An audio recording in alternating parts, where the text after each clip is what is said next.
Hello, this will be our midterm topic number one. Since I have given you already like a workbook and like a highlight of what should we discussed or included in politics and governance with institutions. So before we go through with institutions, memorizing preamble as really the first page of our book in govern in Polgov. So you have like the idea of what politics is, the authority. You did a good job answering that one last time. And then I also have included that for you to explore more on the difference between nation, the state, and then the government. This time in midterm, we will focus on governance and government. This is midterm topic number one, part one. I will upload probably two topics or three with very quick activity on each one. So first, let me go over with governance and the government. Both are nouns. So here, what do you know about governments around the world? As you know, I know that you have already the background since ever since elementary we talked about government, we talked about parliaments and everything, right? So in this lesson you will be tested on your knowledge for sure. So what is governance? Governance is a noun in which it is a system by which entities are directed and controlled.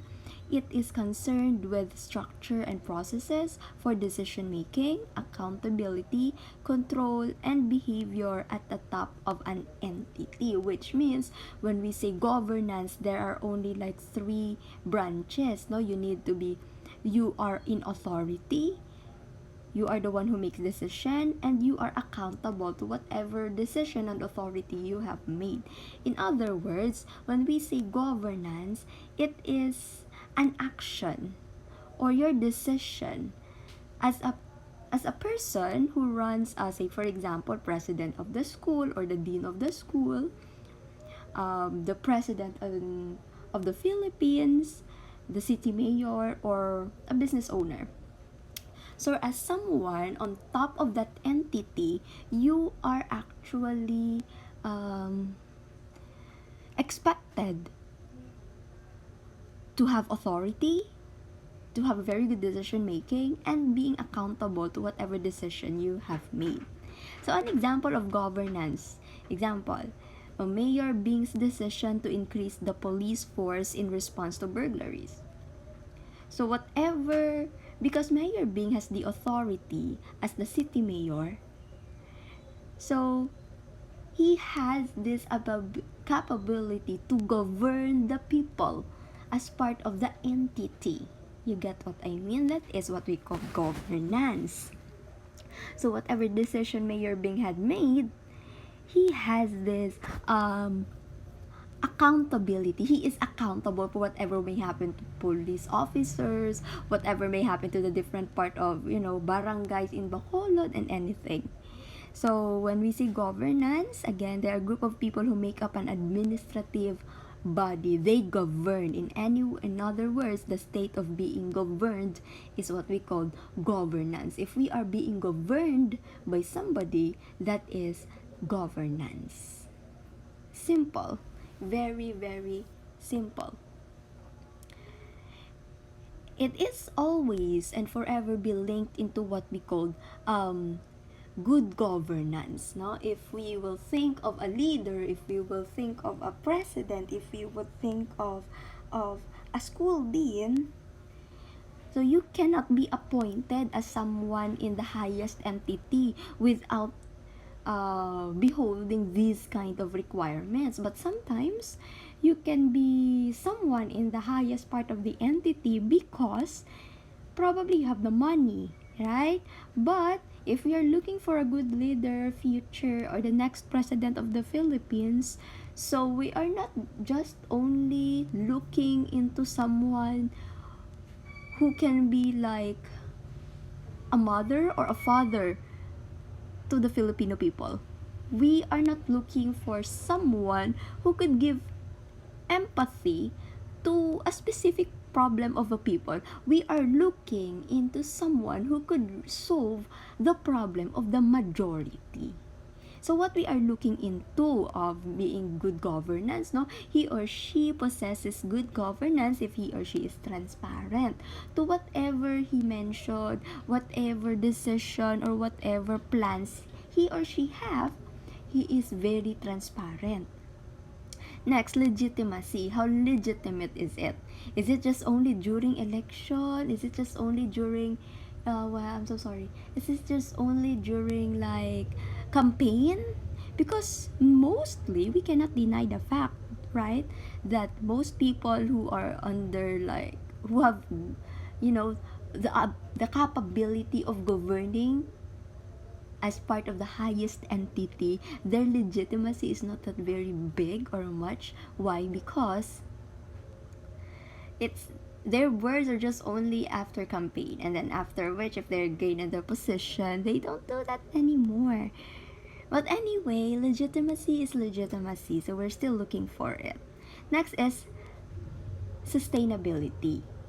No? So when we say this sustainability of having a good governance, so how can a specific person in the highest entity sustain the decision? Is it like pagkahambal niya bawion niya dayon? Is that the good sustainability? Paghambal niya hasta lang sa 1 year, after which hindi na siya nami nga program, that is sustainability. For how long it would stay and for how long it could provide and makahatag siya sang good or benefit to the entire entity, not just only for one branch lang, one city lang, one state lang, but to everybody. Next is your efficiency and effectiveness in the use of resources. So say for example, you are a school dean. So you will be efficient. So you are looking for someone who can be effective and efficient in using the resources of the school. No, hindi kay sige dugay-dugay lang yung pamakal ining din tapos gadako ang tuition, things like that. So that's what we are looking for. Next is participatory. Not just only like local, but also foreign. That's what we need, especially if we are talking about like governance under the government part, like the biggest entity, no? So being participatory is another one. Not just like simple. The recent issue of participatory actually is when we try to look into debates, the forum actually of our presidential candidates, no? That is not the only basis of participatory, no?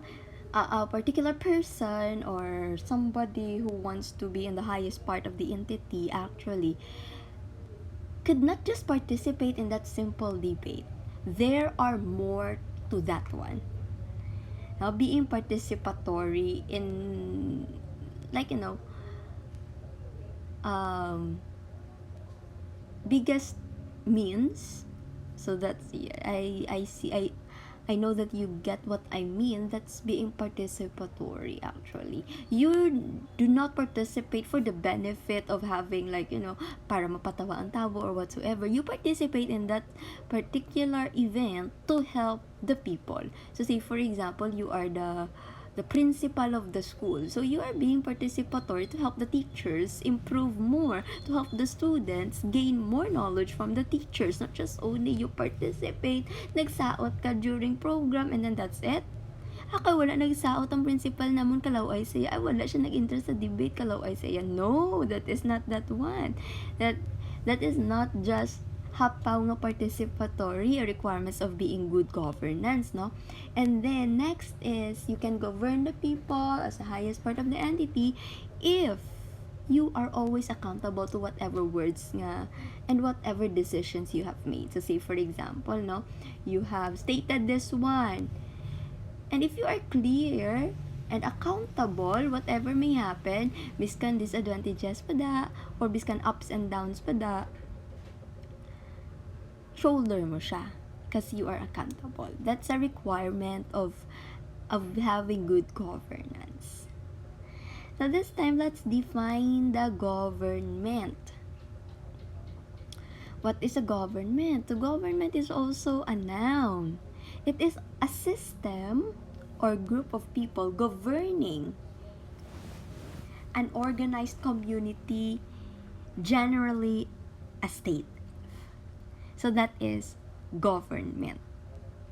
Again, so if we say governance, it is your act, no, of governing people as part of the highest entity. So when we say government, it is a system in which it's not just only one people, but a group of people. One person, but a group of people governing an organized community. So what we have right now is government. Before, we don't have really a government. Now, if going back to the time of our very first president, if you could remember, there's actually great war or misunderstanding between Andres Bonifacio and Emilio Aguinaldo that time, talking about government, because before it is not government, we are parliament. There. So I know that you are familiar, parliament kita. So right now, we have this government in which it creates a system. So group of people who control and make decisions for our country, particular system used for controlling our country, the process or manner of controlling the country, that is government. No, kaya hindi pwede nga tanan nga people or all of the people can be part of the government. No? It will be very, very chaotic. That's why we made this government to have a system. So what are the three main purposes of government? So first purpose of having this government is to maintain social order. The reason why we divided the government, the reason why there's specific job for this specific branches of government is to maintain social order. If you belong to this one, this is how you will govern the people. The next purpose of having government is to provide public services. Of course, so we have the system. Why? We have the branches. Why? Because those branches and then that system actually has its own purpose. The purpose is to answer or to provide services to smaller entities. And then the third one is to provide security and defense. Not just only locally, because some state, kasi meron silang local war. No? So, sometimes we do that also, no? Especially in Mindanao part last time, no? It's just like Filipino versus Filipino man lang. But that's it. The third purpose of government is to provide security and then defense. O ikaw nga sa highest part of the entity, how will you govern it? So you have the authority, you can decide, but you can also be accountable for whatever decisions you have made. Now, so in general, there are four main purposes of government now. First is the government must establish laws to maintain social order, to provide public security and services, and to protect citizens from external threats and promote general welfare. So that's why, if you can notice, we are much into, what foreign policy do we have, or do we still need to really rely on allies? Because that's the purpose of having the government, no? So functions of government. So what are the different functions of government? Keeping order is the number one function of the government. That's why we made this government, because it is a system by which we will keep order. We will not be just like, for example, before, during parliament palang kita, you know, it's very chaotic, and it's nice really to have a system. So government is a system. So keeping order is one function wherein we implement laws and we enforce the law. There. Keeping order. Provide public services. So say for example, there are a lot of government projects, no, or public that everyone could enter without paying. Say for example, public library, public schools, public parks, and many more, right? And providing security. So we have our police officers, no, to prevent crime and protect citizens from foreign attacks. We have militaries. They guide the community. That's another function of the government, wherein the government will manage the economy, just as what the RRD is doing right now, how he guides our community, how he guides the state actually, no, to maintain. We cannot really like blame the president for inflation, no, because the president, the administration is doing his best to conduct foreign relations. In that way, you can maintain peace and order, not just only